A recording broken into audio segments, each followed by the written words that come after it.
ഗോകുലം കൊടിദാനം കനകരചിത പാത്രം വേദിനി സാഗരാന്തം ഉദയകുലവിശുദ്ധം കോടി കന്യാ പ്രധാനം നെഹി നെഹി ബഹുദാനം അന്നദാന സമാനം.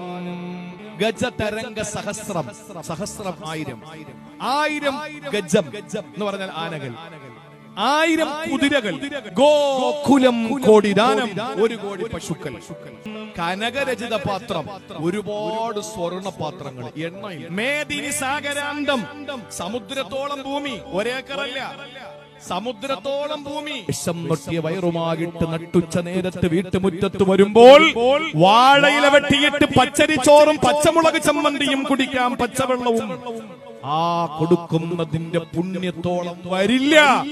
ഒരു നേരത്തെ ഭക്ഷണം കഴിക്കാൻ വകയില്ലാത്തവന്റെ വീട്ടിൽ കയറിയിട്ട് അവൻ ആവശ്യമായത്, നീ ഒരു വീട്ടിൽ ചൂരയോ അല്ലെങ്കിൽ വാളയോ വേളയോ പാരയോ എന്തായാലും നീ വാങ്ങി, അല്ലെങ്കിൽ ഇറച്ചി മട്ടനോ ചിക്കനോ അല്ലെങ്കിൽ ബീഫോ എന്തോ നീ വാങ്ങി. ആ വാങ്ങുന്ന സമയത്ത് നിന്റെ അയൽക്കാരന്റെ വീട് പട്ടിണിയാണെങ്കിൽ, അല്ലെങ്കിൽ അവിടെ ഭക്ഷണം ഇല്ല, അല്ലെങ്കിൽ അവിടത്തെ മക്കൾക്ക് അല്പം ഇറച്ചി ചാറ് കൊണ്ട് ഭക്ഷണം കഴിക്കണമെന്ന് പൂതിയുണ്ടെങ്കിൽ നീ അവർ കൂടെ കൊടുക്ക്. ഞാൻ ഏറ്റവും വലിയ പുണ്യപ്രവൃത്തിയായി കണ്ടത് ഭക്ഷണം കൊടുക്കലാണ്.